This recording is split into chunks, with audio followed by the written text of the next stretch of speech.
21 of Turambar. Ryan, daughter of Beleriand, was the wife of Hur, son of Galdor, and she was wedded to him 2 months before he went with Túrin, his brother, to the near north Arnodiad. When no tidings came of her lord, she fled into the wild, but she was aided by the great elves of Mithrim. And when her son Túr was born, they fostered him means adopted him. Then Ryan departed from Heirlooms, and going to the house in Dingen, she laid herself down upon it and died. Morwen, daughter of Beleriand, was the wife of Túrin, lord of Dor-lómin, and their son was Túrin, who was born in the year of Beren Akamian, came upon Lúthien in the forest of Nordorth. A daughter they had also who was called Laliath, which is Lothar, and she was beloved by the Túrin her brother. But when she was 3 years old, there came to pestilence to Heirlooms. Pestilence means a fatal epidemic disease, born on an evil wind out of Angband, and she died. Now after the nearness Arnodiad, Morwen abode still in Dor-lómin, for Túrin was but 8 years old, and she was again with child. Those days were evil, for the Easterlings that came to Heirlooms despised the remnant of the people of Haldor, and they oppressed them. Despised means contempt and repugnance, and took their lands and their goods, and enslaved their children. But so great was the beauty and majesty of the lady of Dor-lómin that the Easterlings were afraid, and dared not to lay hands upon her on her household. And they whispered among themselves, saying that she was perilous, and with a skilled man in magic, and in league with the elves. Yet she was now poor and without aid, save that she was succoured secretly by kinswoman of Túrin named Erin. Succoured means aid or assist by, whom Broda, an Easterling, had taken as his wife. And Morwen feared greatly that Túrin would be taken from her and enslaved. Therefore it came into her heart to send him away in secret, and to beg King Thingol to harbour him, for Beren son of Beren was her father's kinsman, and he had been moreover a friend of Túrin ere evil befell. Therefore in the autumn of the year of lamentation, Morwen sent Túrin forth over the mountains with 2 aged servants, bidding them find and try, if they could, unto the kingdom of Doriath. Thus was the fate of Túrin moreover, which is foretold in that lay that is called Nan I Hen Horin, the tale of the children of Húrin, and the longest of all the lays that speak of those days. Here is the tale told in brief, for it was woven with the fate of the Silmarillion and of the elves, and it's called the tale of grief, for it's sorrowful, and are revealed most evil work of Morgoth Baugler. In the first beginning of the year, Morwen gave birth to her child, the daughter of Túrin, and she named her Númenor, which is mourning. But Túrin and his companions, passing through great perils, came at last to borders of Doriath, and there they were found by Beric Strongbow, chief of march wardens of King Thingol, who led them to many Goth. Then Thingol received Túrin and took him even to his own fostering. In honor of Túrin, the steadfast for Thingol's mod was changed towards the houses of the elf friends. Thereafter messengers went north to Heirlooms, bidding Morwen leave Dor-lómin and return with them to Doriath, but still she would not leave the house in which she had dwelt with Túrin. And when the elves departed, she sent with the dragon helm of Dor-lómin, greatest of the heirlooms of the house of Hador. Heirlooms means a valuable object inherited.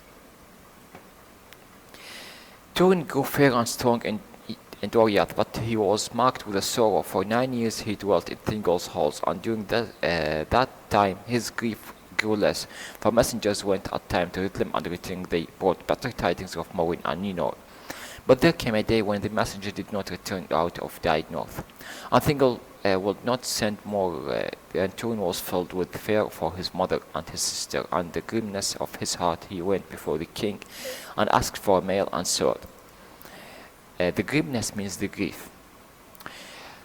And he put on the dragon helm of Dor-lómin and went out to battle on the marches of Doriath, and became the companion in the arms of Beleriand. And when 3 years had passed, Túrin returned again to Menegoth, that he came from the wild and was unkempt. Unkempt means showing or untidy appearance, from tiring, from being tired. And his gear and garment were very worn. Now there was in Doriath of people of the Nandor, high in the councils of the king. Seirios was his name. He had long begrudged to Túrin the honor he received as Thingol's foster son. And seated opposite to him at the board, he taunted him, saying, provoke him means, if the men of Hithlum are so wild and fell, of what sort are the women of the land? Do they run like deer clad only in their hair? Then Túrin in great anger took up drinking vessels and cast it at Seirios. He was grievously hurt. On the next day, Seirios waylaid Túrin as he set out from Menegoth to return to the marches. But Túrin overcame him and set him to run naked as a hunted beast through the woods. Then Seirios, fleeing in a terror before him, fell into the chasm of a stream, and his body was broken on a great rock in the water. But others coming saw what was done, and mythopoeic was among them. And he bade Túrin return with him to Menegoth and abide the judgment of the king, seeking his pardon. But Túrin, deeming himself now an outlaw and fearing to be held captive, refused mythopoeic's bidding, and turned swiftly away, and passing through the girdle of Merian, he came into the woods west of Syria. There he joined himself to the band of such houseless and desperate men as he found in those evil days lurking in the wild. And their hands were turned against all who came in their path, elves and men and orcs. But when all that had befallen was told and searched out before Thingol, the king pardoned Túrin, holding him wronged. In that time, Turambar returned from the north marches and came to Menegoth, seeking him, and Thingol spoke to Beleriand, saying, I grieve, Gothelion, for I took him as my son, and so he shall remain, unless Húin himself should return out of the shadow to claim his own. I would not have any say that Túrin was driven forth unjustly to the wild, and gladly would I welcome him back, for I loved him well. And Beleriand answered, I will seek Túrin until I find him, and I will bring him back to Menegoth if I can, for I love him also. Then Beleriand departed for Menegoth and far across Beleriand. He sought in vain for tidings of Túrin through many perils. But Túrin abode long among the outlaws and became their captain, and he named himself Nethian, wronged very rarely that they dwelt in the wooded land of south of Tiglan. But when a year had passed since Túrin fled from Doriath, Beleriand came upon their lay by night. It chanced that at this time Túrin was gone from the camp, and the outlaw seized Beleriand and bound him, and treated him cruelly, for they feared him as a spy of the king of Doriath. But Túrin, returning and seeing that was done, was stricken with remorse for all their evil and lawless deeds. Remorse means regret. And he released Beleriand, and they renewed their friendship, and Túrin forswore thenceforward a war. Forswore means a swear, a type of swear that will deny or prevent a war or blunder against all save the service of Angband. Blunder means looting or despoiling or aggressively stealing. Then Beleriand told Túrin of King Thingol's pardon, and he sought to persuade him by all means that he might return with him to Doriath, saying that there was a great need of his strength and a valour of the north marches of the realm.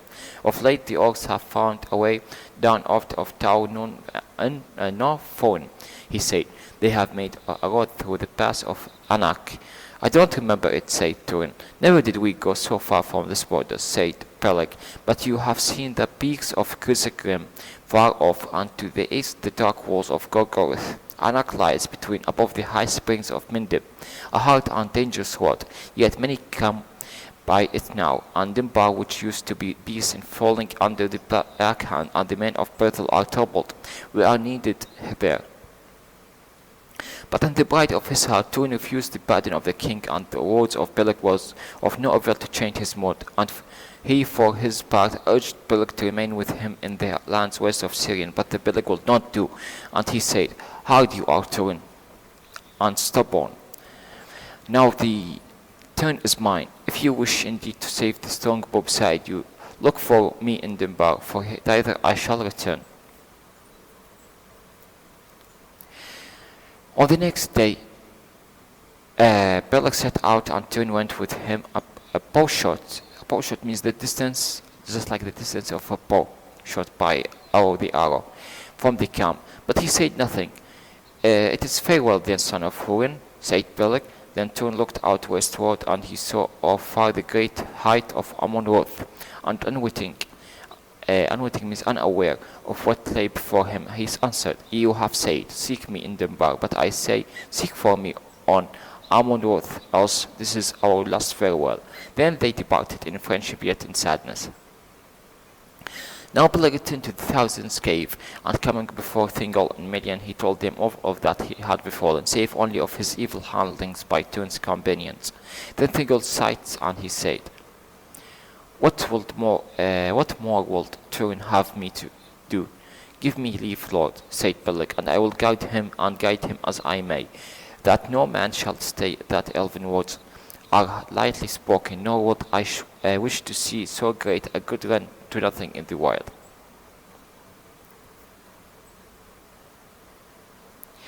Then Thingol gave Beleg leave to do as he would, and he said, "Beleg Cothalion, for many deeds you have earned my thanks, but not the least is the finding of my foster son.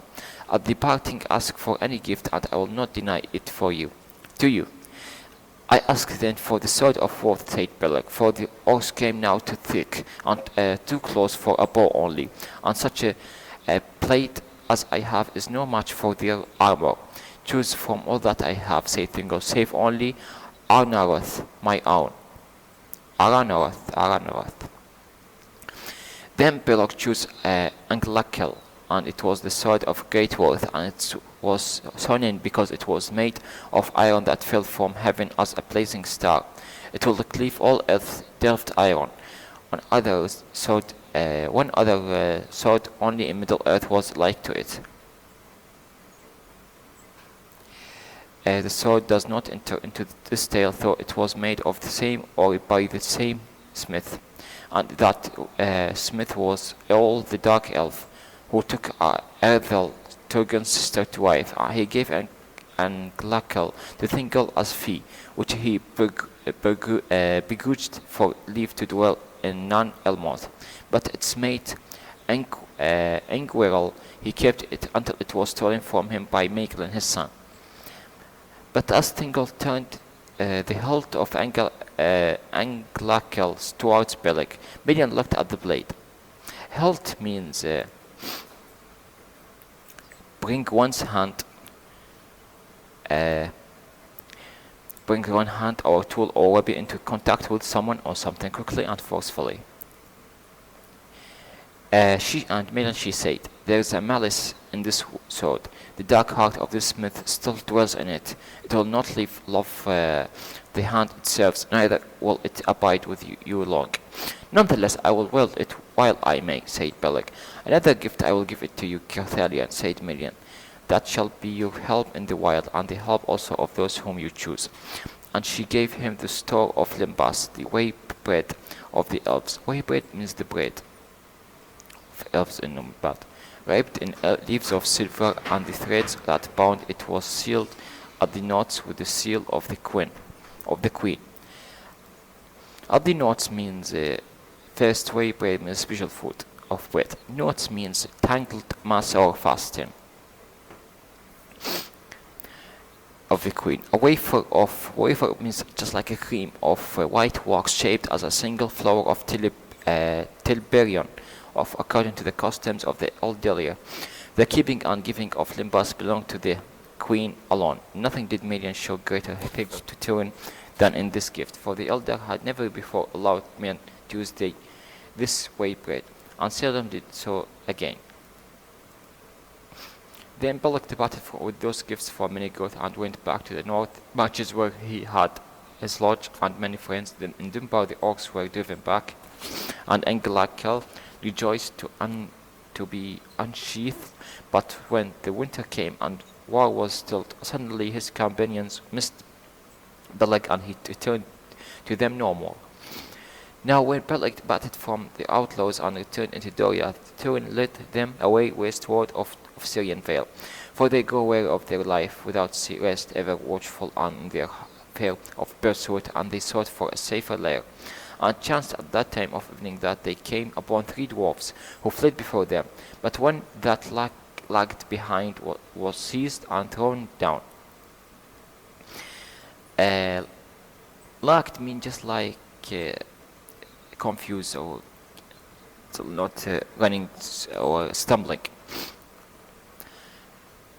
And one of the company took his bow and left fly an arrow at the others as they vanished in the dusk. Now the dwarf that they had taken was named Mim, and he pleaded for his life before Túrin, and offered as a ransom to lead them to his bidden halls.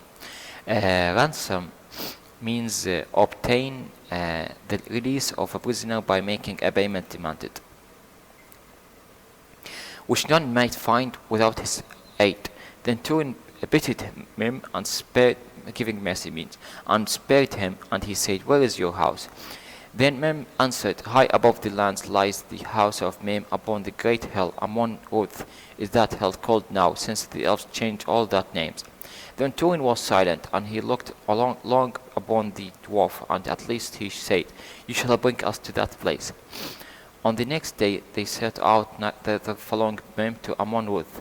Now that hill stood upon the edge of the moorlands that rose between the vales of Syrian and Narok. Moorlands means marshes lands. And high above the stony heath it reared its crown. Heath means dwarf shrub, but its steep grey head was bare. For the red serigon that mantled the stone, and as of the men Túrin band drew near, the sun westering broke through the clouds and fell upon this crown, and the surgeon was all in the flower. Then one among them said, "There is a blood on the hilltop." But Mim led them by secret path to the steep slopes of Amon Ruth, and the mouth of his cave he bowed to Túrin, saying, "Enter into bar and done with the house of ransom, for it shall be called." And for now there came another dwarf bearing a lyre to greet him, and they spoke together and passed swiftly down into the darkness of this cave. But Túrin followed after and came at length to a chamber far within, lit by dim lamps, hanging upon chains. There he found Mim kneeling at a stone couch beside the wall, and he tore his beard and wailed, crying one name unceasingly, and on the couch there laid a third.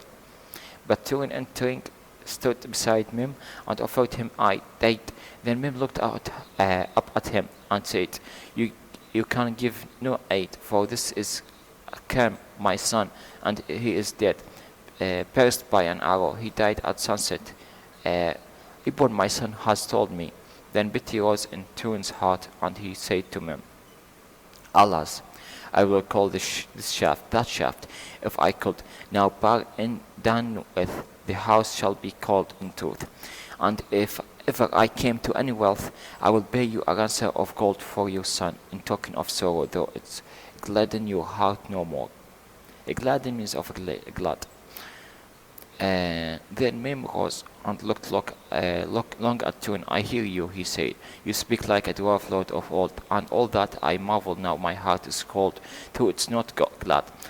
And in this house you may dwell, if you will, for I will pay my ransom." So began the abiding of Túrin in that hidden house of Mim upon Amon Ruth, and he walked on the green ward before the mouth of the cave and looked out east and west and northward. He looked and descried. Descried means glanced. The forest, or behold, the forest of brittle, clumping green about Amon Obel in its midst, until his eyes were drawn ever and again.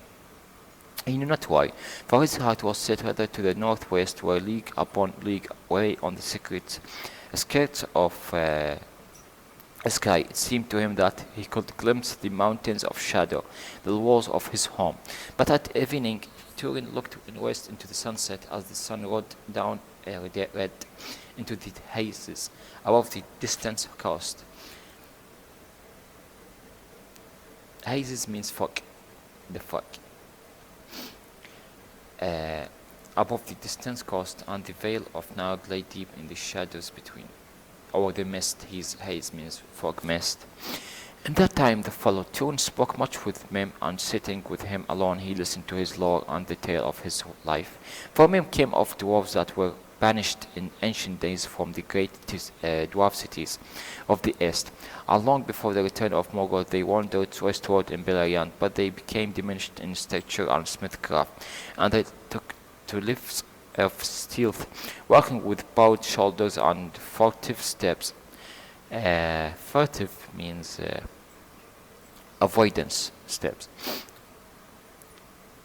Before the dwarves of Norgoth and Beligos, they came west over the mountains of the elves of Beleriand, knew not what these others were, and they hunted them and slew them, but afterwards they let them alone, and they were called Noith Nibben, the bitty dwarves.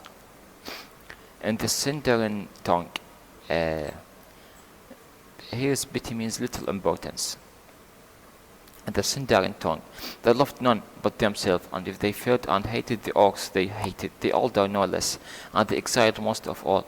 For then, although they said had stolen their lands and their homes, long ere King Finrod came over the sea, the caves of Nargothrond was discovered by them, and by them its delving was begun.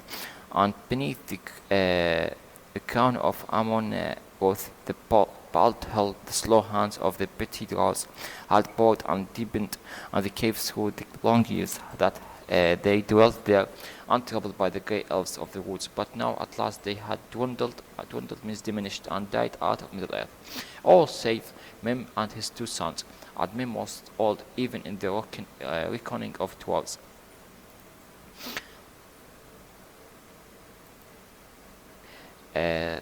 Reckoning is the knowledge of the dwarves, or the old knowledge of the dwarves, old and forgotten, and in this hall smithies were idle, and the axes rusted, and the name was remembered only in ancient tales of Doriath and Nargothrond. Smithies were idle means without working, staying without working. But when the year drew on midwinter, snow came down from the north, heavier than they had known it. In the river vales on Amon Oath was covered deep, and they said that the winters worsened in Beleriand as the bow of Angband grew. Then only the hardiest dared steer abroad, and some fell sick. Then only the hardiest dared steer abroad, and some fell sick, and all were pinched with hunger. But in the dim dusk of the winter's day, there appeared suddenly among them a man. It seemed of a great bulk and girth, cloaked and hooded in a white, and he walked up to the fire without a word. And when a man sprang up in fear, he laughed and threw back his hood, and beneath his white cloak he bore a great bag. And in the light of the fire, Túrin looked again. And in the light of that fire, Túrin looked again on the face of Beleg Gotherion. So it was the man who is Beleg Gotherion.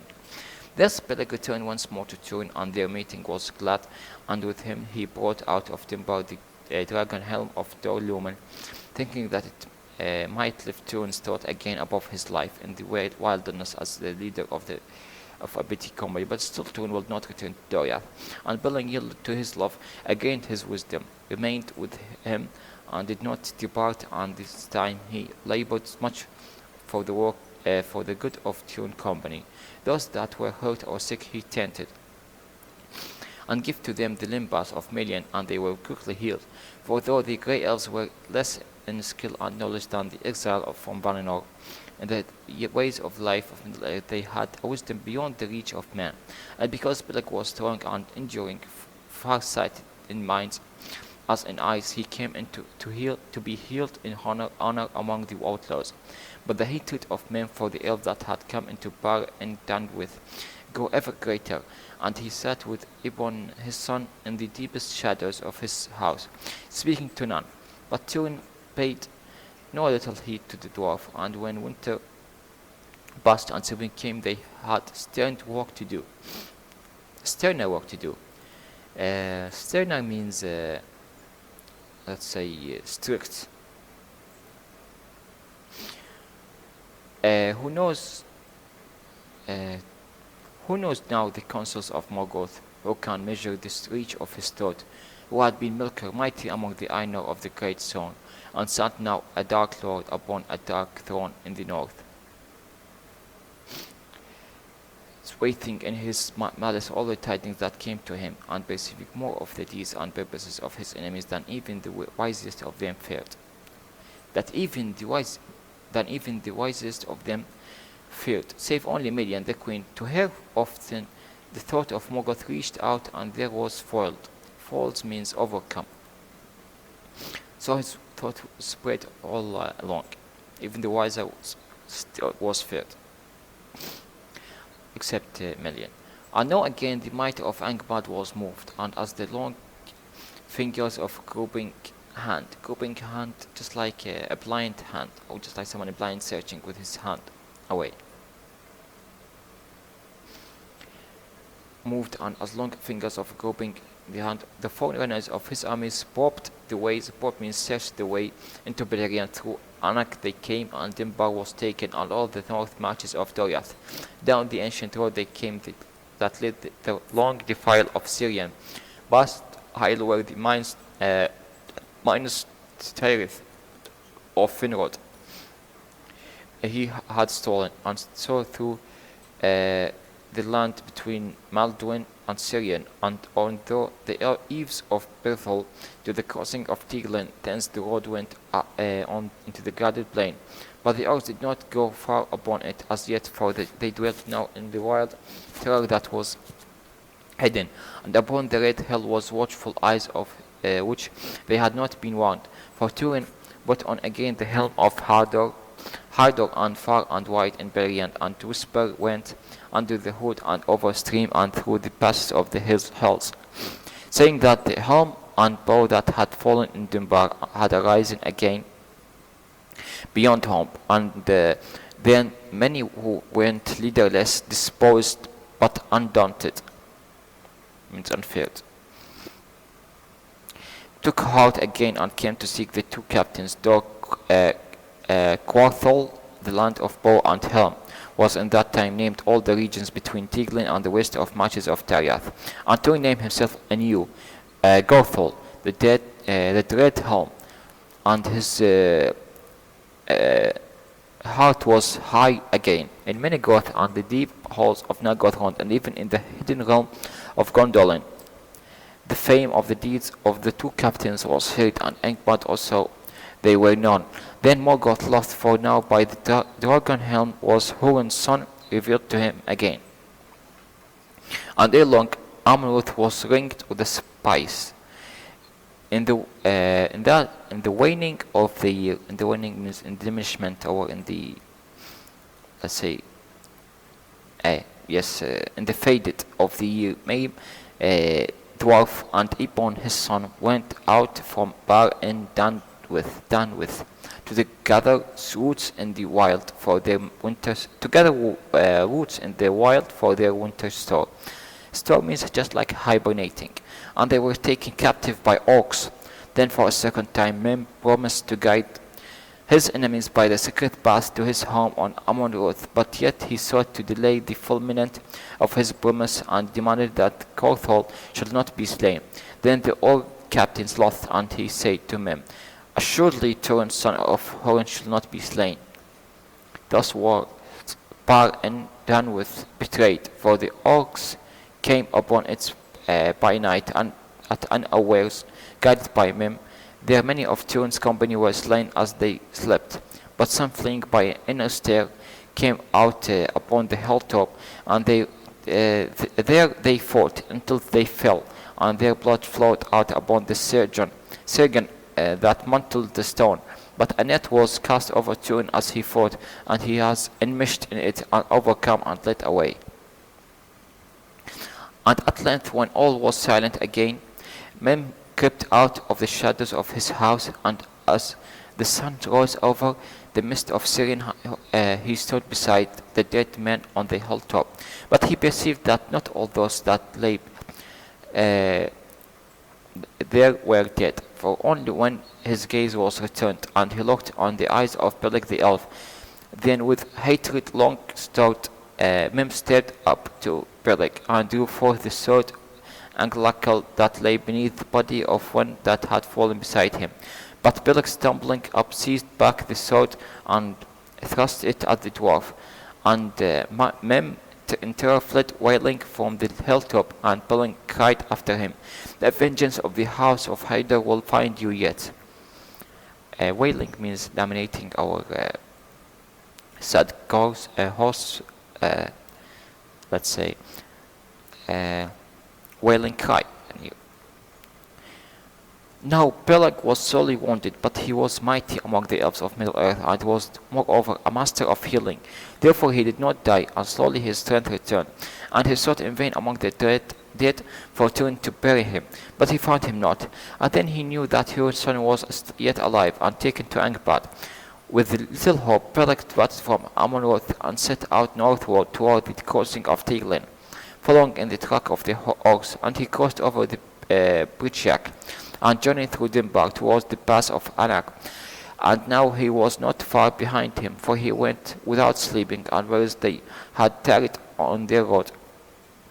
Tired means weariness, or tired, or weary, hunting in the lands and fearing no pursuit as they came northward, and not even in the dreadful woods of Tor none phone have swerved from the trail, for the skill of Peleg was greater than any that have been in Middle-earth.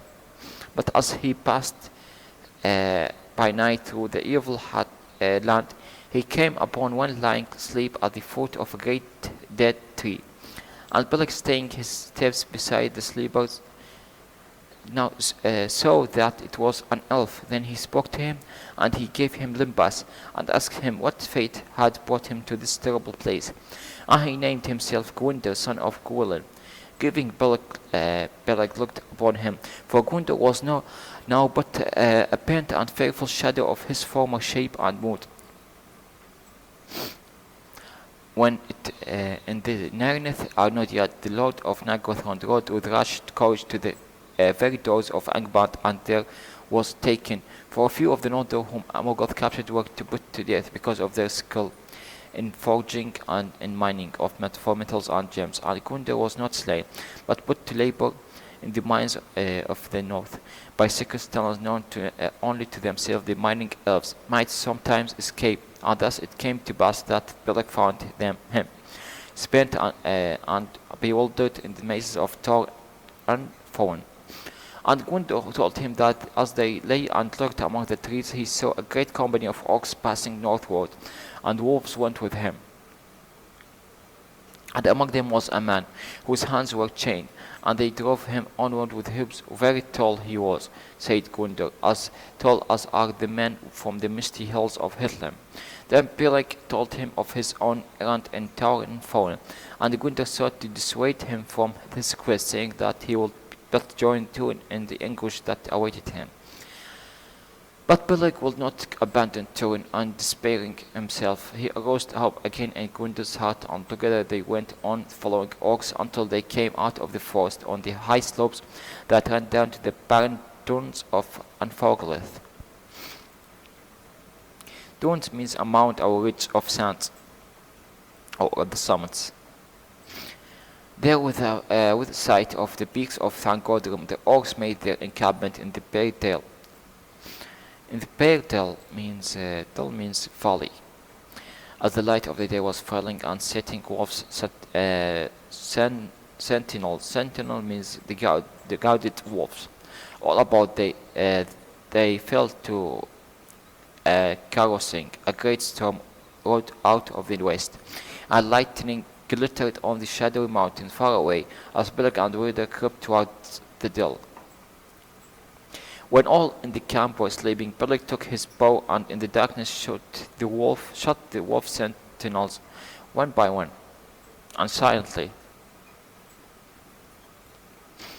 Then in the great peril they entered in, and they found Túrin fettered hand and foot and tied to a withered tree. Fettered, just like restrained with chain. That's the meaning of fettered.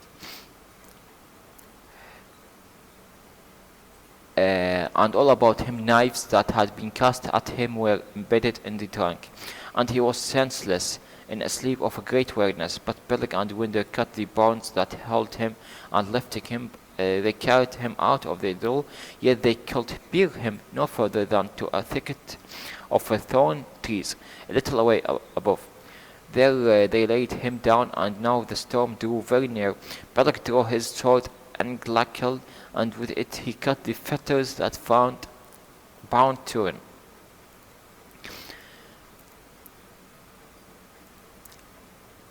But fate was that day most strong, for the blade slipped as he cut the shackles. Shackles means the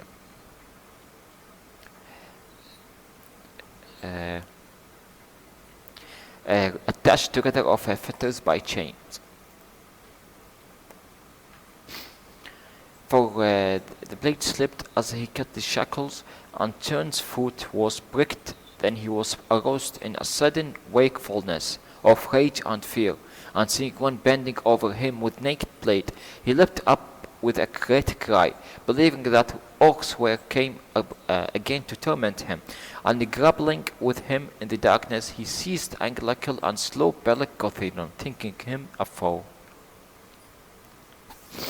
But as he stood finding himself free and ready to sell his life dearly against imagined foes, there came a great flash of lightning above them, and in its light he looked down of Beleriand's face. Then Túrin stood stone still and silent, staring on that dreadful death, knowing what he had done, and so terrible was his face, lit by the lightning that flickered all about them.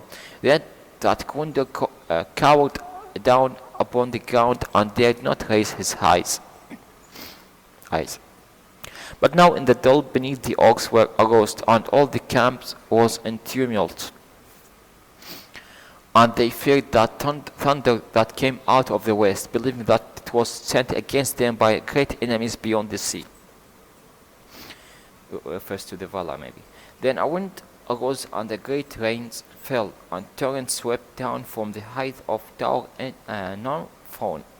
And though Gunder cried out to Túrin, warning him of their uttermost peril, he made no answer, but saying unmoving and unweeping, in the tempest beside the body of Beleriand.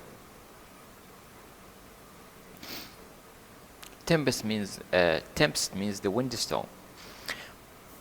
When morning came, the storm was passed away eastward over Lothlán, and the sun of autumn rose hot and bright. But believing that Túrin could not have fled far away from that place, and all trace of his flight be washed away, the orcs departed in haste without longer search, and far off Gunder saw them marching away over the streaming sands of Unfolded. Thus it came to pass that they returned to Morgoth empty handed, and left behind them the son of Túrin, who sat crazed and unwitting, crazy means crazy, and unwitting on the slopes, unaware means at the slopes of Tower Northfown, bearing a burden heavier than their pounds.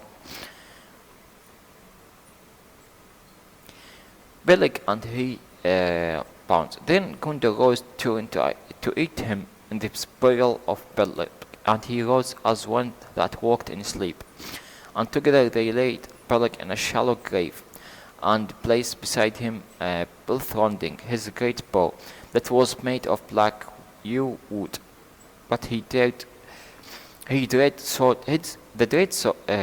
and Glakel Gunder took, saying that it were better that it should take vengeance on the servants of Mogodan, ill useless in the earth, and he took also the limbs of Mayan to strengthen them in the wild.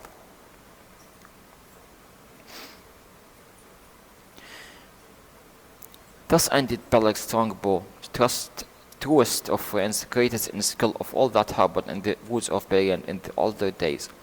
At the hand of him whom he most loved, that grief was graven on the face of Túrin and never faded, but courage and strength was renewed in the elf of Nargothrond, and departing from Tor Northfoin, he led Túrin far away. Never once as they wandered together on a long and grievous path did Túrin speak, and he walked as one without wish or purpose, while they rained and winter drew on over the northern lands, but Gwyndor was ever beside him to guide him and guide him. And thus they passed westward over Syria and came at length to Ithil-Ivrin. The siblings once Narok rose beneath the mountains of shadow. There Gwyndor spoke to Túrin, saying, "Awake, Túrin, son of Húrin, Thelion.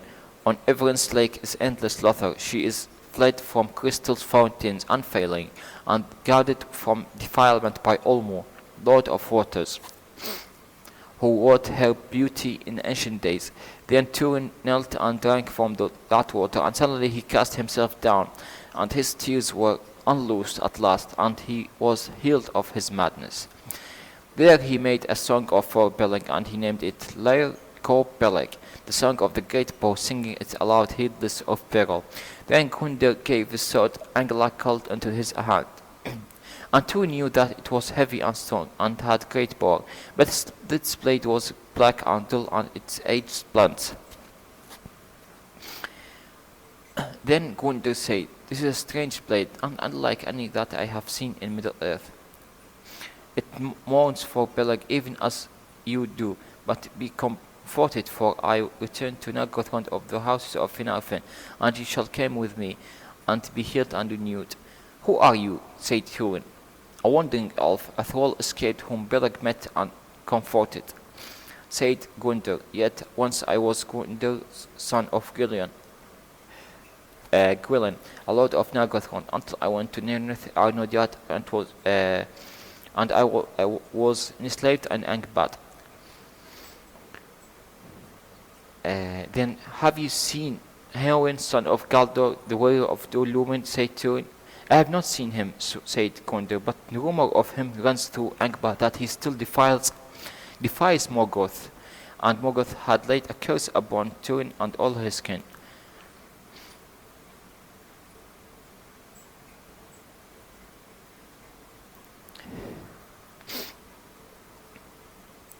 "That I do believe," said Túrin. And now they rose, and departing from Ithil-Ivrin, they journeyed southward along the banks of Narok until they were taken by squads of the elves and brought as prisoners to the hidden stronghold. Thus did Túrin came to Nargothrond. At first his own people did not know Gwyndor, who went out young and strong, and returned now seeming as one of the aged mortal among mortal men, because of his torment and his labor. But Finduilas, the daughter of Odorith, the king, knew him and welcomed him, for she had loved him before the Nirnaeth, and so greatly did Gwyndor love her beauty that he named her Feilivern, which is the gleam of the sun of the poles of Evren. Gleam is the dim light of the sun. For Gwyndor's sake, Túrin was admitted with him into Nargothrond, and he dwelt there in honor. But when Gwyndor will tell his name, Túrin checked him, saying, "I am Agarwin, the son of Utmarth, which is the blood-stained son of ill-fate. Hunters in the woods and the elves of Nargothrond questioned him no more."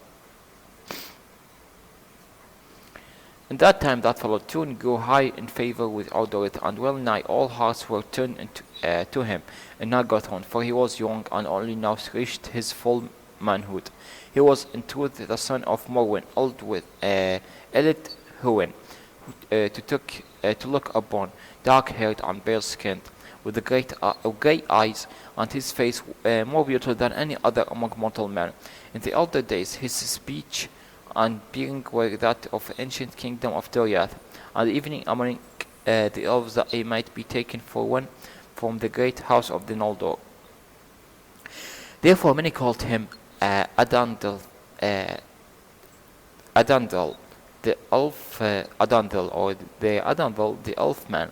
The sword, the Angelical, was forged anew for him by cunning smiths of Nargothrond, and though every back its edge shone with pale fire, and he named it Gorthang, Iron of Death. So great was his prowess means courage, and skill in warfare on the confines of the guarded plain, that he himself became known as Mormigel, this black sword.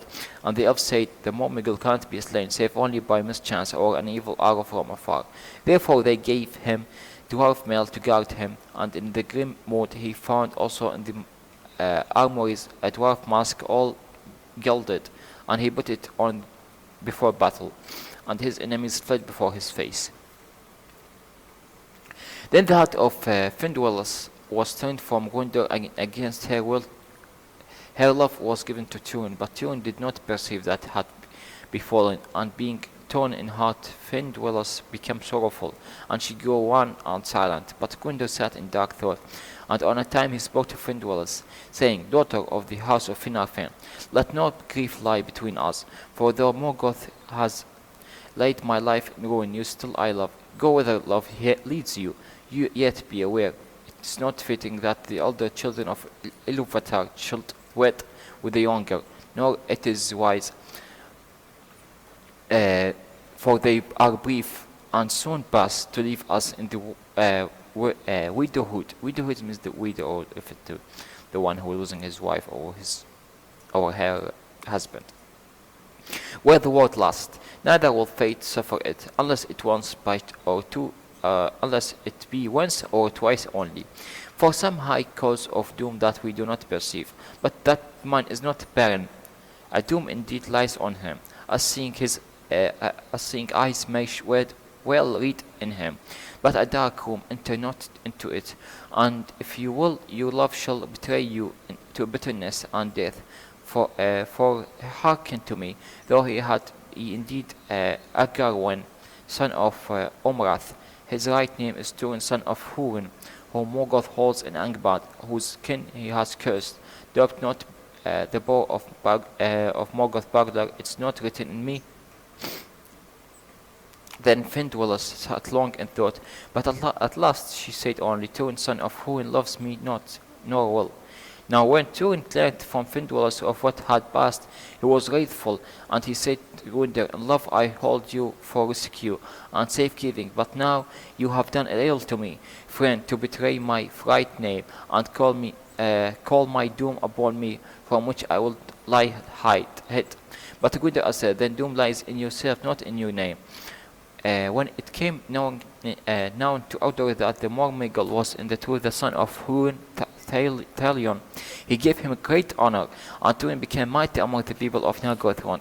But he had no liking for their manner of warfare, of ambush and stealth and secret arrow, and he yearned for brave strokes and battle in the open, and his counsel waged with the kings ever the longer the more. And those days the elves of Nargothrond forsook their secrecy, and went openly to battle, and a great store of weapons were made.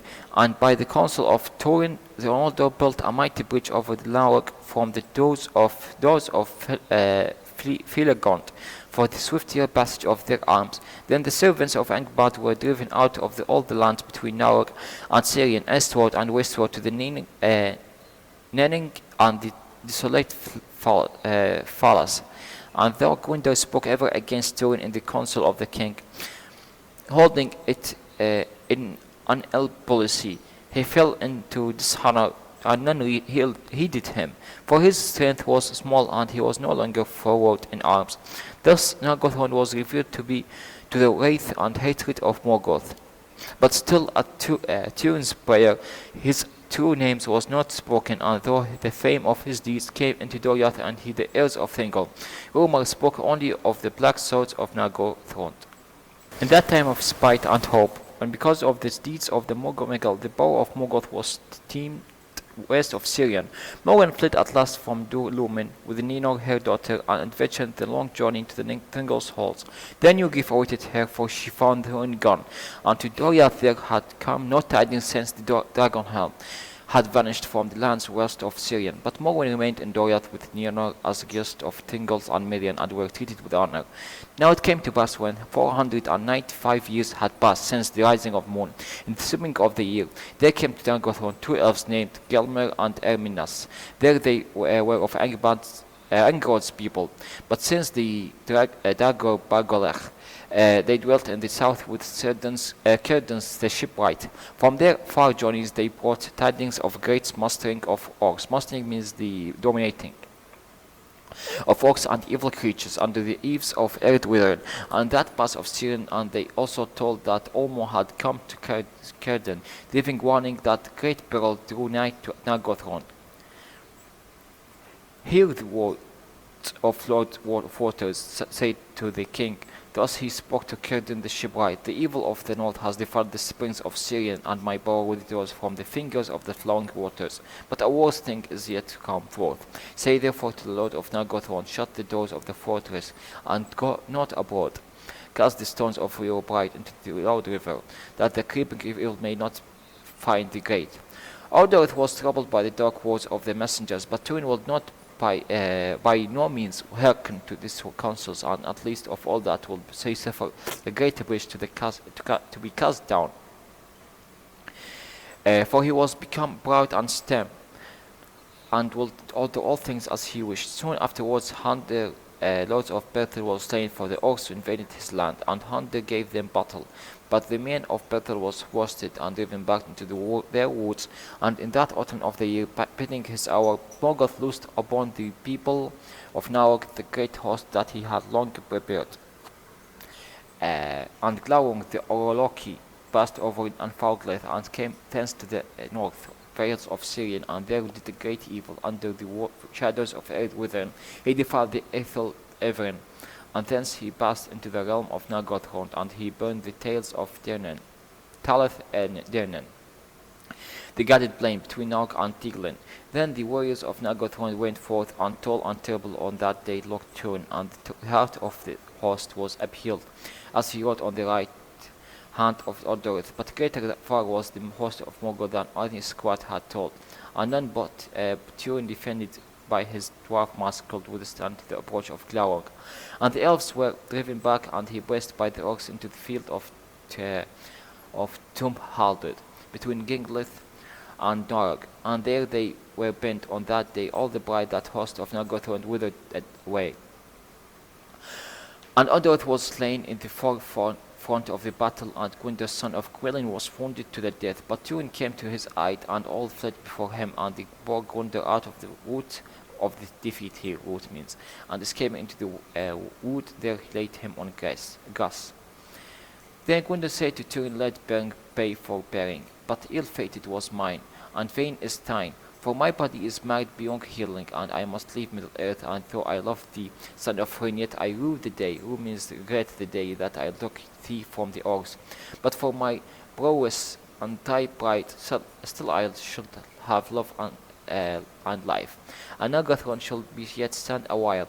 Now if thou love me, leave me, haste to thee to Nargothrond, and safe indwellers. And this is the last I say to thee, she alone stands between thee and thy doom. If thou fail her, it shall not fail to find thee. Farewell. Then Túrin sped back to Nargothrond, mustering such of the route as he met with on the way, and the leaves fell from the trees that in a great wind as they went, for the autumn was passing to dire winter. To dire means winter. Here means to serious winter. But the host of the orcs and Glaurung the dragon were there before him, and they came suddenly, ere those that were left on guard were aware of what had befallen on the field of Tumhalad. In that day the bridge over Narog proved an evil, for it was great and mightily made, and could not swiftly be destroyed, and the enemy came readily over the deep river, and Glaurung came in full fire against the doors of Cleargaunt, and overthrew them, and passed with them. And even as Túrin came up, the dreadful sack of the Nargothrond well nigh achieved. The orcs had slain or driven off all that remained in arms, and were even then ransacking means plundering the gates or despoiling the great halls and chambers, and plundering and destroying, but these of the women and maidens that were not burned or slain, they had herded means carry on guarded on their terraces before the doors. Terrace means as like stairs, are as a slaves to be taken into Morgoth thraldom. Upon this ruin and woe Túrin came, and none could withstand him or would not, though he struck down all before him, and passed over the bridge and hewed his way toward the captives. Then Túrin sprung, and now he stood alone. For few that followed him, he fled. But in that moment, Glaurung issued from the gaping doors, and lay behind, between Túrin and the bridge. Then suddenly he spoke by the evil spirit that was in him, saying, "Hail, son of Húrin, well met." Then Túrin sprang about, and he stood against him, and the edge of Gorthang shone as a flame, with a flame. But Glaurung withheld his blast, and opened wide his serpent eyes, and gazed upon Túrin without fear. Túrin looked on them as he raised up the sword, and straightway he fell under the spinning spell of the lidless means without lid, eyes of the dragon, and was halted moveless. Then for a long time he stood as one graven of stone, and they two were alone, silent before the doors of Nargothrond. But Glaurung spoke again, taunting Túrin, and he said, "Evil have been all thy ways, son of Húrin, thankless fosterling, outlaw, slayer of thy friend, thief of love, usurper of Nargothrond, captain foolhardily, or foolish, and deserter of thy skin, as thralls thy mother and thy sister live in Dolumen, in a misery, and when thou art arrayed as a prince, but they go in rags, and for thee they yearn, but thou carest not for that. Glad may thy father to be learn that he has such a son, as learn he shall." And Túrin, being under the spell of Glaurung, hearkened to this word, and he saw himself in the mirror misshapen by malice and loath that which he saw. Misshapen means distorted and disfigured. And while he was yet held by the eyes of the dragon in the torment of mind, and could not stir, the orcs drove away the herded captive. And they passed nigh to Túrin and crossed over the bridge. Among them was Finduelas, and she cried out to Túrin as she went, but not until her cries and the wailing of the captive was lost upon the northward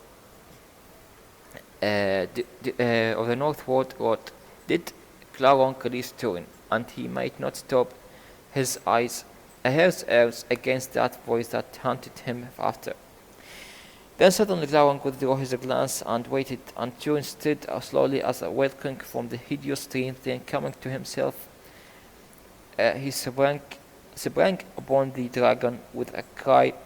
But Glaurung said, "If thou wilt be slain, I will slay thee gladly, but small help will be that to Merwin and Númenor. No heed didst thou give to the cries of the elf woman. Wilt thou deny also the bound of thy blood?" But Túrin, drawing back his sword, stabbed at the dragon's eyes, and Glaurung coiling back swiftly toward above him. Coiling means turning his neck and head back swiftly toward above him. And he said, "Nay, at least thou art valiant, beyond all whom I have met, and they lie who say that we of our blood do not honor the valor of foes. See now, I offer thee freedom. Go to thy kin, if thou canst get thee gun, and if elf or man be left to make tales of these days, then surely in scorn they will name thee, or in a mockery, if thou spurnest this gift, if you refuse this gift." Then Túrin, being yet bemused, means confused by the eyes of the dragon, as were he treating with the foe that could not pity, believed that words of Glaurung, and foaming away he sped over the bridge. But as he went, Glaurung spoke behind him, saying in a fell voice, Haste thee now, son of Húrin, to Dolumen, or perhaps the orcs shall come before thee once again, and if thou tarry for fen dwellers, then never shalt thou see Morwen again, and never at all shalt thou see Númenor thy sister, and they will curse thee. But Túrin passed away on the northward road, and Glaurung laughed once more, for he had accomplished the errand of his master. Then he turned to his own pleasure, and sent forth his blast, and burned all about him. But but all the orcs that were busy in the sack he rooted forth, and drove them away, and denied them their plunder even to the last thing of worth. Rooted them means driven them back or changed their route. The bridge at last think of war. The bridge then he broke down and cast it in the form of Naur, and being thus secure, he gathered all the hoard and riches of Beleriand, and he heaped them, and he lay upon them in innermost halls, and rested a while. And Túrin hastened along the ways to the north, thought he the lands now desolate between Naur and Tiglin, and the fell winter came down to meet him. For in that year snow fell ere autumn was past, and spring came late and cold. Ever it seemed to him as he went that he heard the cries of fen dwellers, calling his name by the woods and hills, and great was his anguish, but his heart being hot with the lies of Glaurung. And seeing ever in his mind the orcs burning the house of Húrin, putting Morwen and Númenor to torment, he held on his way and turned never aside. At last, worn by haste and long the road, for 40 leagues and more he had journeyed without rest, he came with the first ice of winter to the pools of Ivren, where before he had been healed. But they were not but a frozen mire, and he could drink there no more. A frozen mire, just like frozen marshes or swamp. Thus he came hardly by the paths of Dolumin through the bitter snows from the north, and he found again the land his childhood bare and bleak it was, and Morwen was gone. Her house stood empty and broken and cold, and no living thing dwelt nigh. Therefore Túrin departed and came to the house of Broda, the Esterling, that he had to be wife Erin, Húrin's kinswoman. And therefore he learned of an old servant that Morwen was long gone, for she had fled with Númenor out of Dolumin. None but Erin knew they were. Then Túrin stood to Broda's, but Teva, seizing him, he drew his sword, and demanded that he be told whither Morwen had gone. And Erin declared to him that she went to Doria to seek her son, for the lands were freed then from evil, she said, by the black sword of the south, who now has fallen, they say.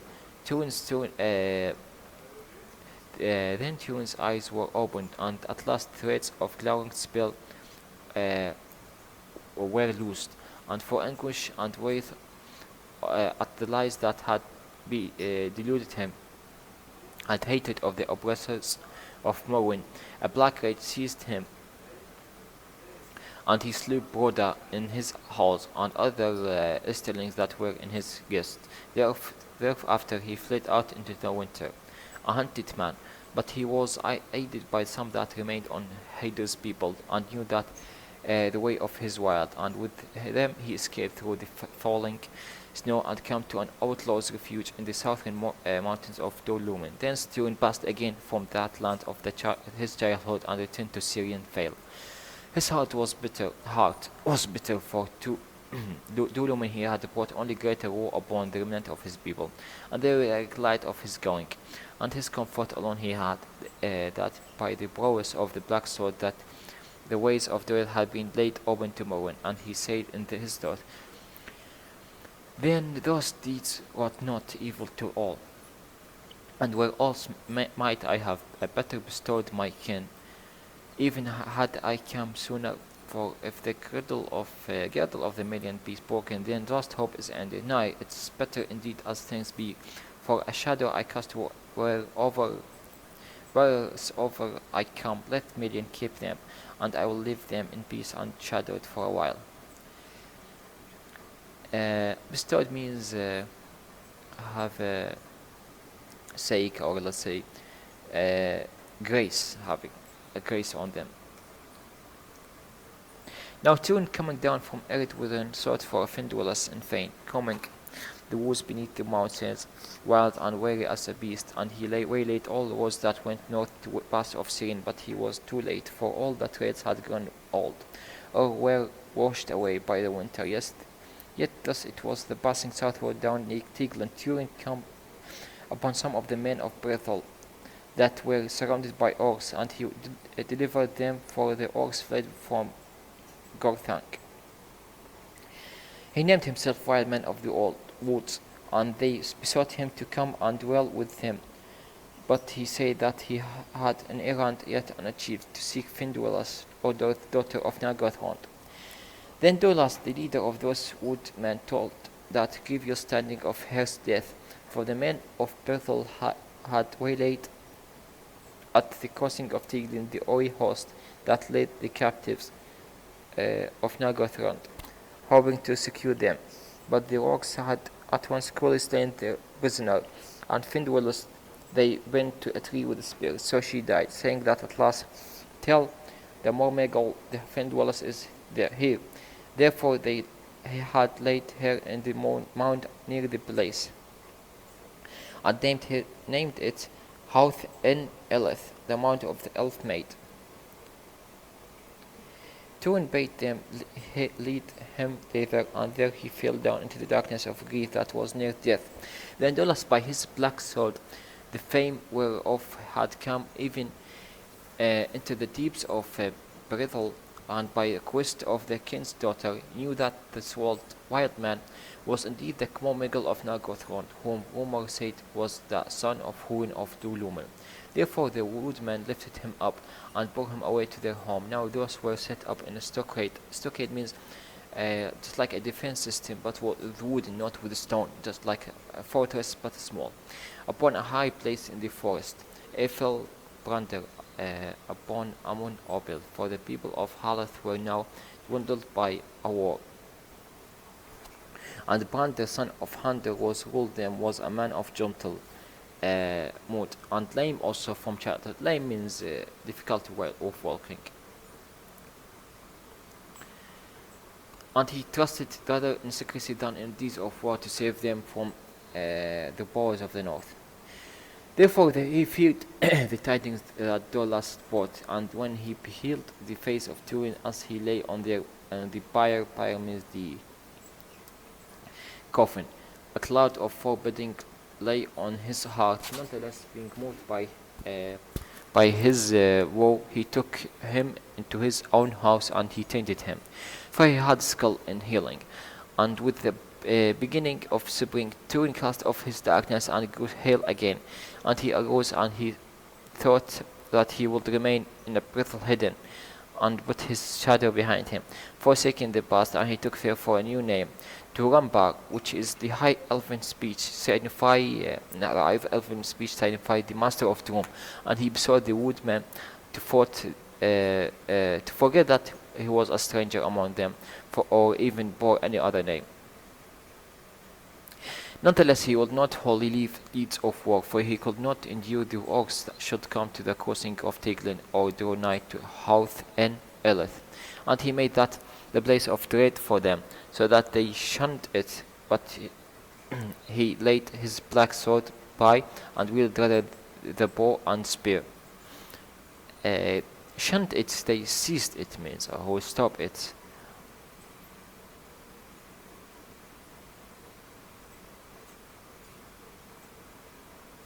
Now new tidings come to Doriath concerning Nargothrond, for some that had escaped from the defeat and the sack,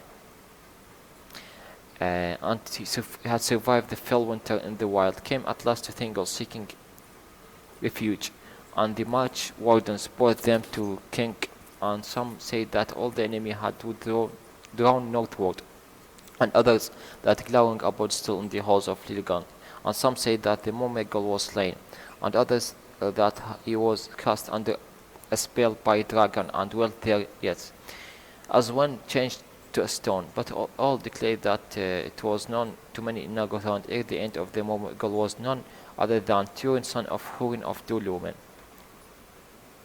Then Múrin was distraught, and refusing the counsel of Melian, she rode forth alone in the wild to seek her son. Distraught means just like means of feeling or deeply upset and agitated.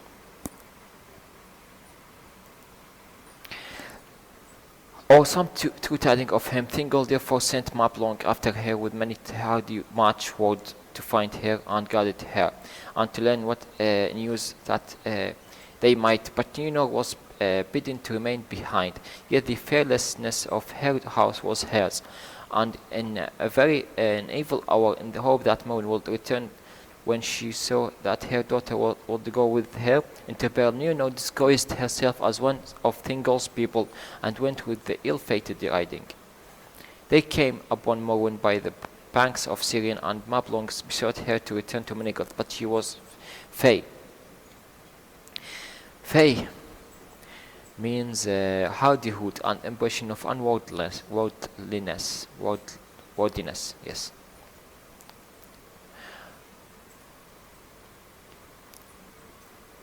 And will not be persuaded. Then also the coming of Númenor was revealed, and despite Morwen's command, she will not go back. And Mablung before brought them to the hidden fairies at the maze of twilight. And maze means the lakes. And they passed over Silmarillion, and they, after their days journeying, they came to the almond ether, the hills of spice, that long ago Beleriand had caused to be raised with a great labor, a league before the doors of Leagothond.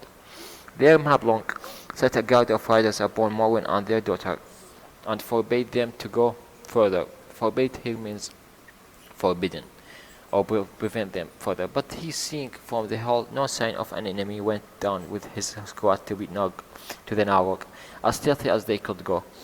But Glaurung was aware of all that they did, and he came forth in a heat of wrath, and lay into the river, and a vast vapor and false reek, full smell here means, or bad smell, went up, in which Mablung and his company were blinded and lost. Then Glaurung passed east over Narog. Seeing that onset of the dragon, the guards upon Amon Aether sought to lead Morwen and Númenor away, and fly with them with all speed back eastward, but the wind bore the black mist upon them, and their horses were maddened by the dragon's stench, and were ungovernable, means uncontrolled, and ran this way and that, so that some were dashed against trees and were slain, and others were borne far away.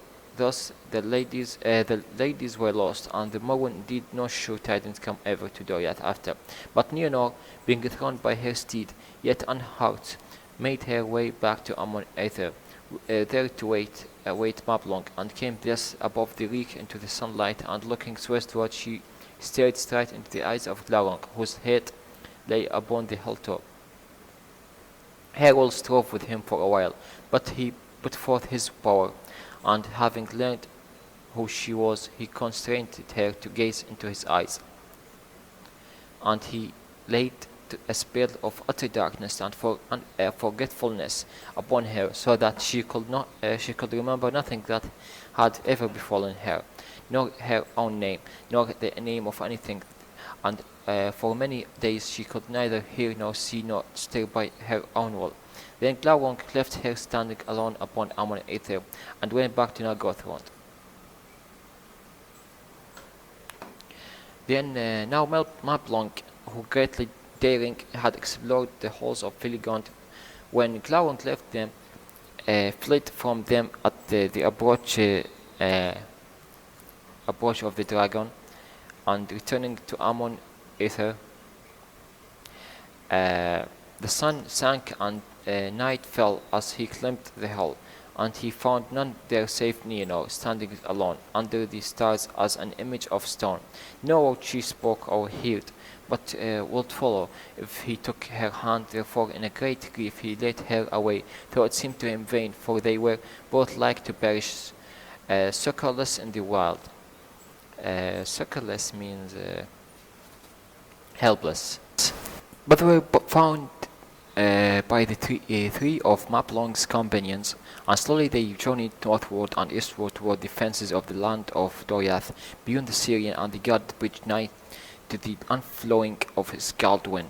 Slowly the strength of Númenor returned as they drew nearer to their yacht, but still she could not speak or hear, and walked blindly as she was led.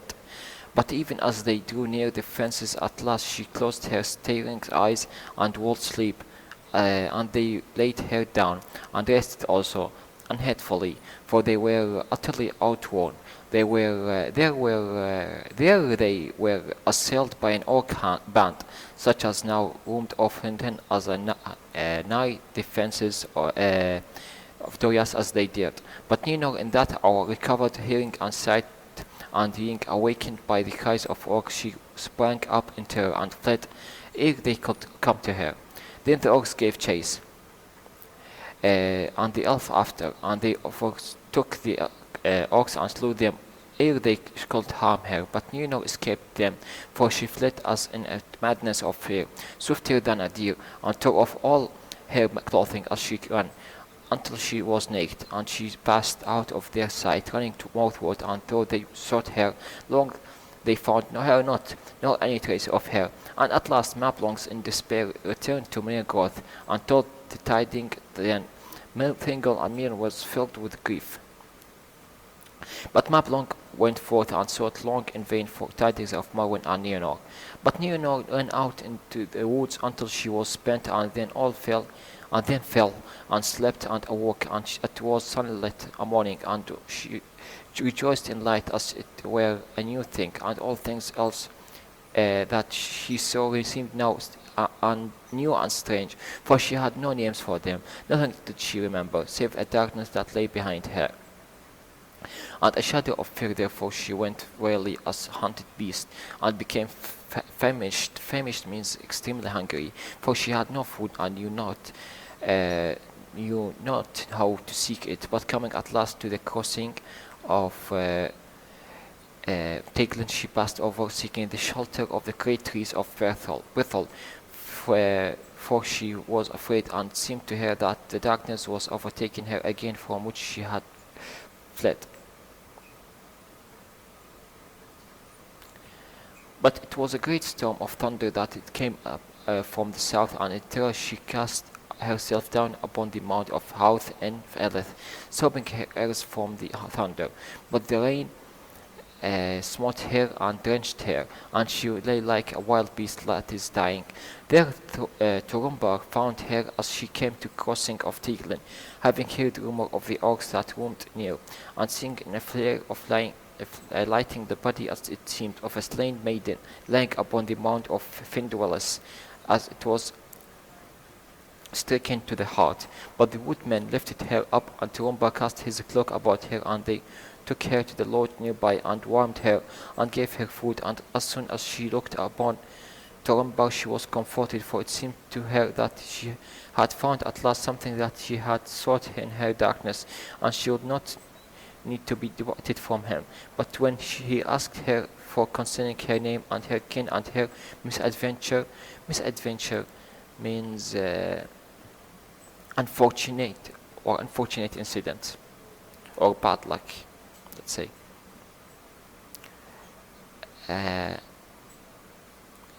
Then she became troubled as a child that perceives that something is demanded but cannot understand what it may be, and she wept. Therefore Turambar said, "Do not be troubled, the tale shall wait, but I will give you a name, and I will call you Númenor, Tear Maiden."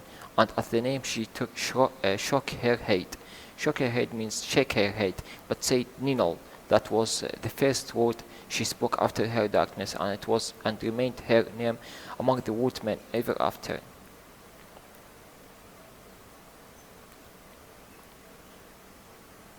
On the next day they bore her towards the evil Brander, but when they came to Dimrust, the rainy stair where the tumbling stream of Kilibros fell toward Teglin, a great shuddering came upon her, wherefore afterward the place was called Nin Kerith, the shuddering water.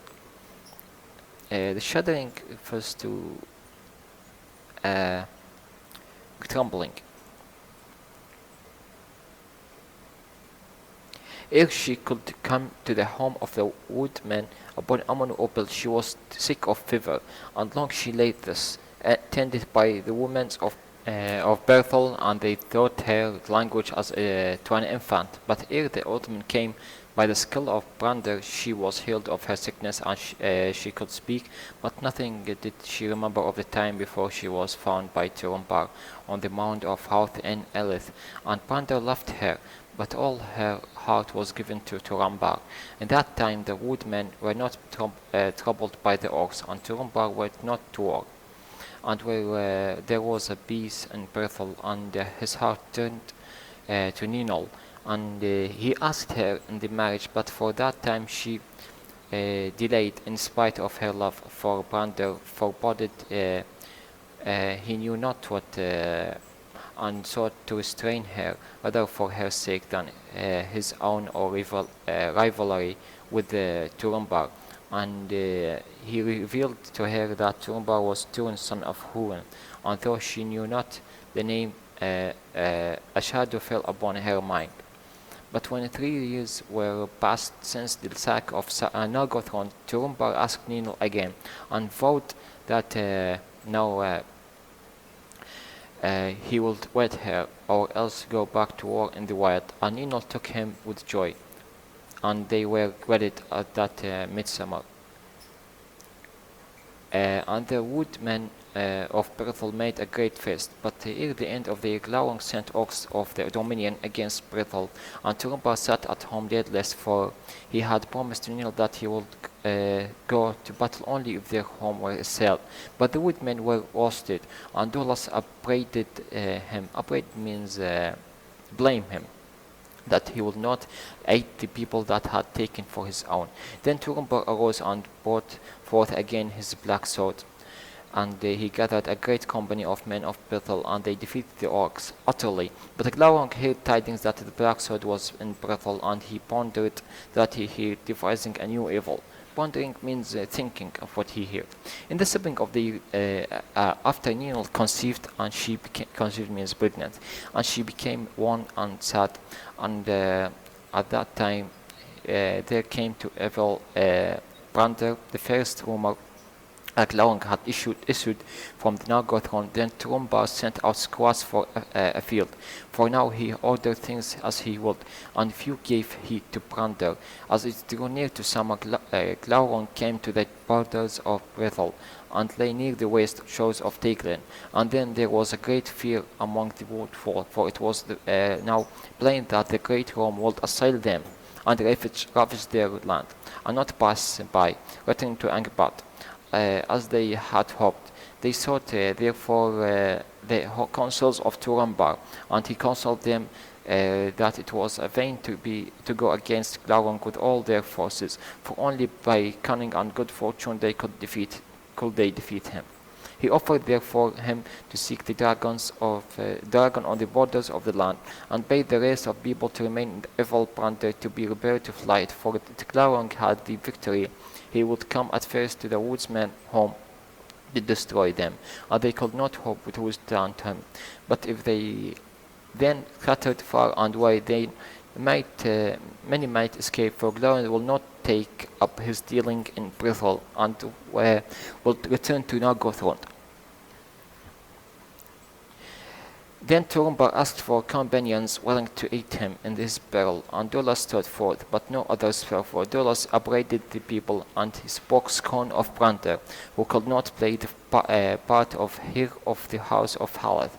And Brander was shamed before his people, and was bitter at his heart. But Hunthor, kinsman of Brander, asked his leave to go in his stead. Means ask his leave to go in his stead, in state, or as a let's say in a place of someone, or as a substitute. Then Turambar said farewell to Ninel, and she was filled with fear and foreboding, and their parting was sorrowful. But Turambar set out with his two companions and went to Ningereth. Then Ninel, being unable to endure her fear and unwilling to await an evil tidings of Túrin's fortune, set forth after him, and a great company went with her. The band was filled with all the more with dread, and he sought to dissuade her and the people that would go with her from that rashness, but they hated him not. Therefore he renounced his lordship and all love for the people that had scorned him, and having not left but his love for Númenor, he girt himself with a sword and went after her, but being lame he fell far behind. Here means girt means encircle person body with belt. Now Turambar came to Nan-Gareth at sundown, and there he learned that Glaurung lay on the brink of the high shores. Brink is the edge of high shores of Tolkien, and was like to move when night fell. Then he called those tidings good, for the dragon laid at a cabin in Eras, where the river ran in a deep and narrow gorge that a hunted deer might overleap. And gorge here means a narrow valley that has a stream running through. And Turambar thought that he would seek no further, but would attempt to pass over the gorge. Therefore he purposed to creep down at dusk, and descend into the Raven under night, and cross over the wild waters. Raven here means the gorge, same meaning as gorge. And cross over the wild waters, and then to climb up to the feather cliff, and so come to the dragon beneath his guard. This counsel he took, but the heart of Dorlas failed when they came to the race of Tolkien in the dark.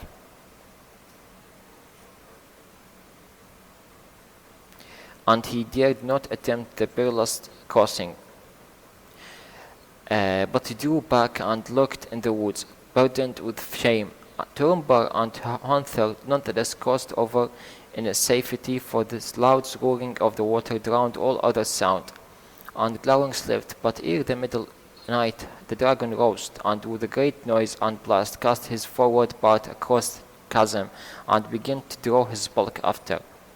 Turambar and Hunther were well nigh overcome by the heat and the stench, as they sought in haste for a way up to come at Glaurung.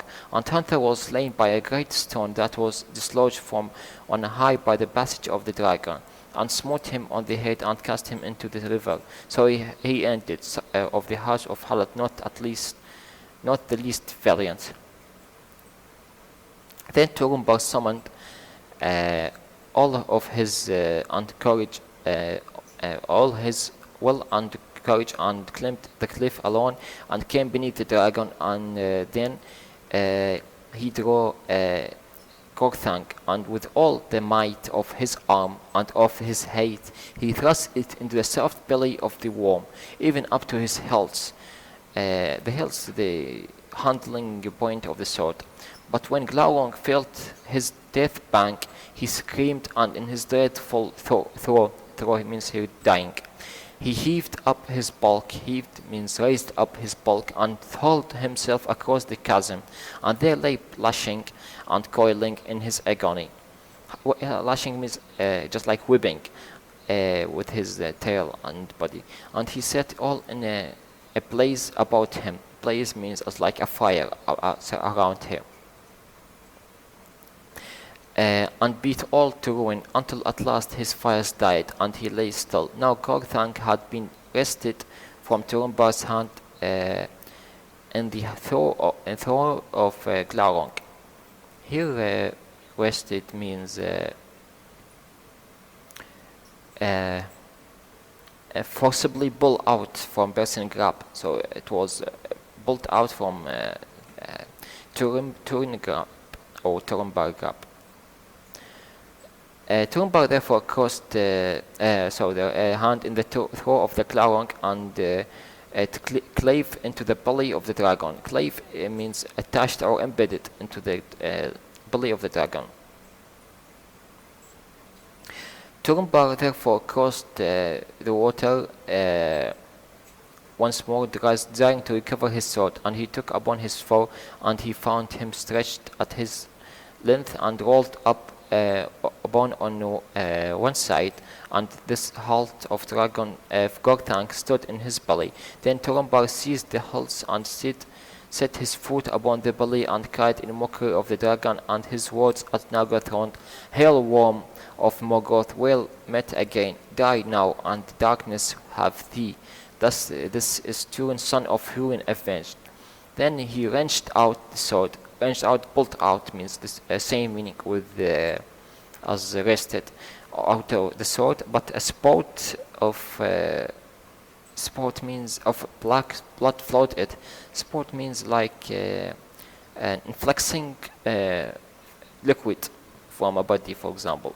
So there is a flexing extremely streaming blood flowed it and fell on his hand, and the vino burnt it, and thereupon Glaurung opened his eyes and looked upon Turambar with such a malice that it smote him as a blow, and by that stroke and this anguish of the vino he fell into a dark swoon and lay as one dead, and his sword was beneath him.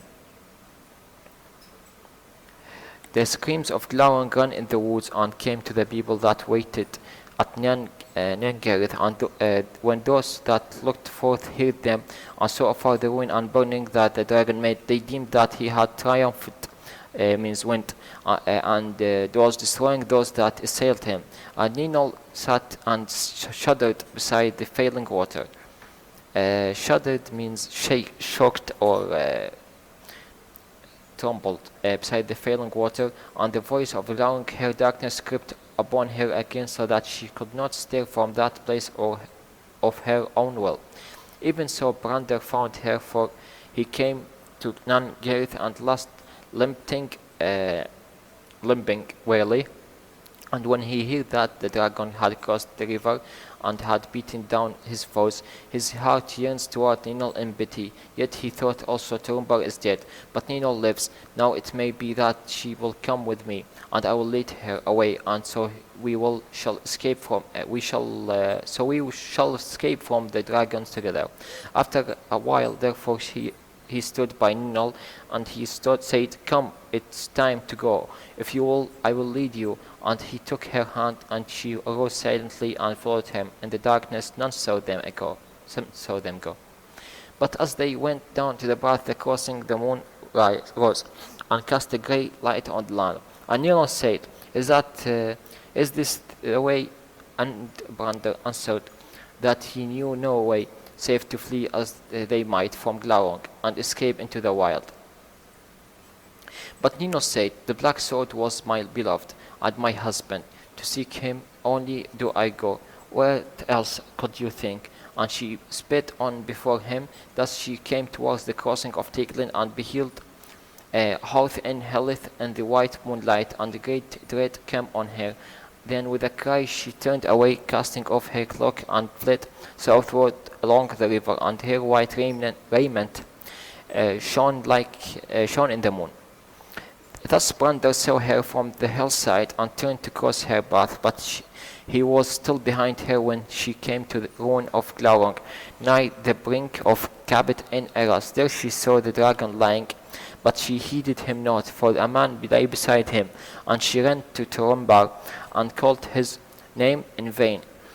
Then, finding that his hand was burnt, she washed it with tears and bound it with a strip of her raiment, and she kissed him and cried on him again to awake. Thereat Glaurung stirred for the last time ere he died, and he spoke with his last breath, saying, Hail, Ninor, daughter of Húrin, we meet again ere the end. I give thee joy that thou hast found thy brother at last, and now thou shalt know him, a stabber in the dark, treacherous to foes, faithless to friends, and accursed into his kin. Túrin, son of Húrin, but the worst of all his deeds thou shalt feel in thyself. Then Glaurung died, and the veil of his malice was taken from her, and she remembered all that days of her life. Looking down upon Túrin, she cried, Farewell, O twice beloved, a Túrin, Turambar, Túrin, Umbartanen, master of doom, by a doom mastered, or happy to be dead. Then Brandir, who heard all that, standing stricken upon the edge of ruin, hastened towards her, but she ran from him, distraught with horror and anguish, and coming to brink of Cabot in Eras, she cast herself over and was lost in the wild waters.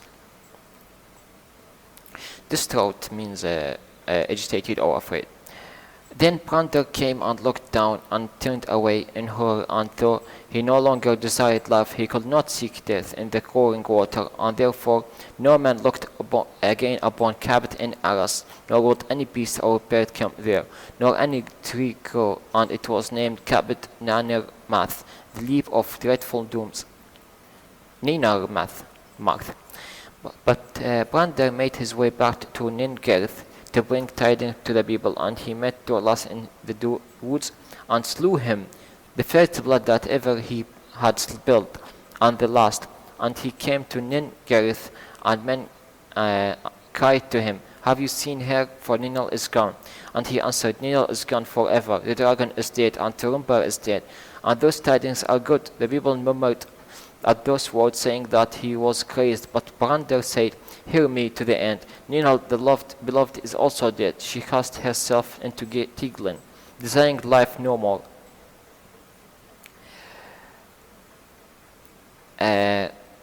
For she learned that she was none other than Númenor, daughter of Túrin of Dor-Lumen, ere her forgetfulness came upon her, and that Turambar was her brother, Túrin, son of Túrin. But even as he ceased, and the people wept, Túrin himself came before him. For when the dragon died, his swan left him, and he fell into a deep sleep of weariness.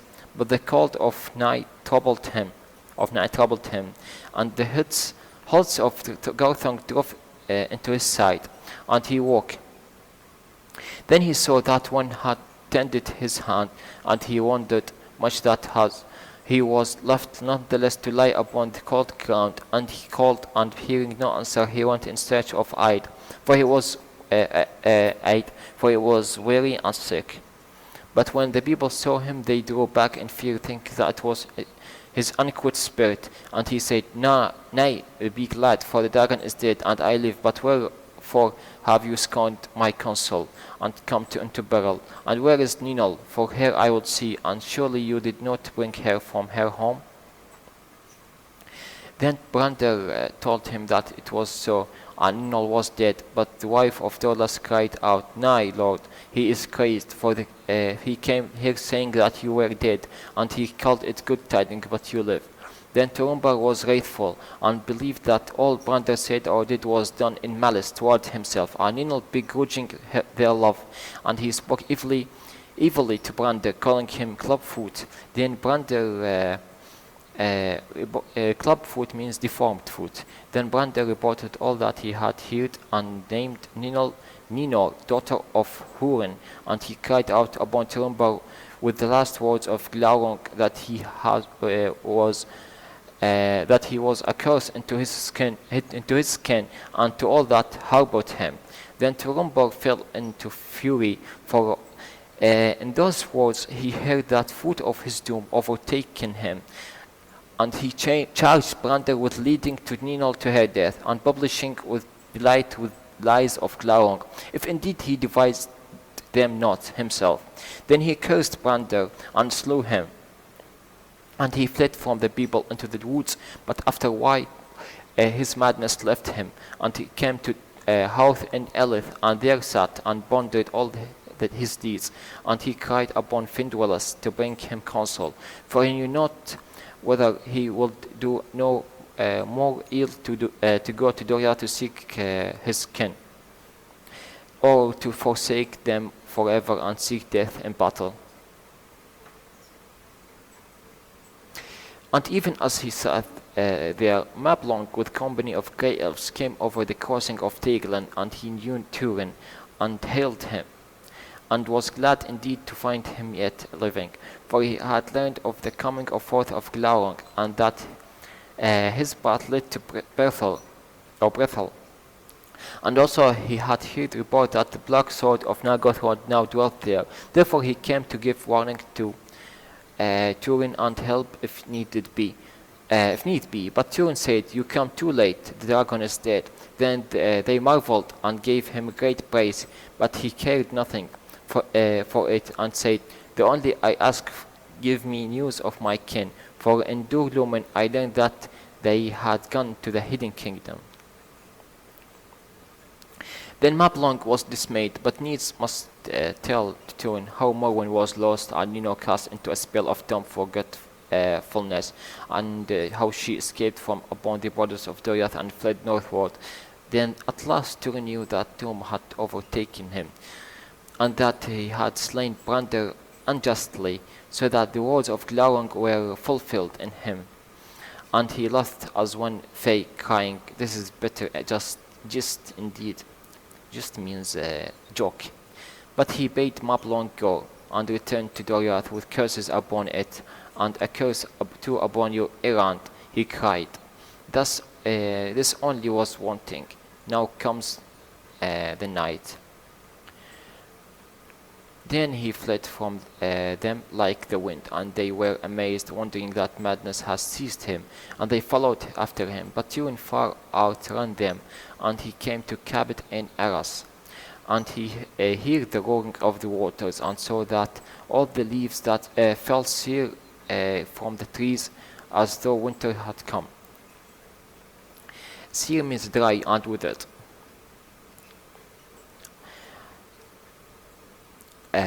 There he drew forth his sword, that now alone remained to him of all his possessions. And he said, "Hail, Gurthank, no lord or loyalty dost thou know, save you the hand that willeth thee. From no blood wilt thou shrink. Wilt thou therefore take Túrin Turambar? Wilt thou slay me swiftly?" And from the blade rang a cold's voice in his answer, "Yea, I will drink thy blood gladly, so I may forget the blood of Peleg my master, and the blood of Brandir slain unjustly. I will slay thee swiftly."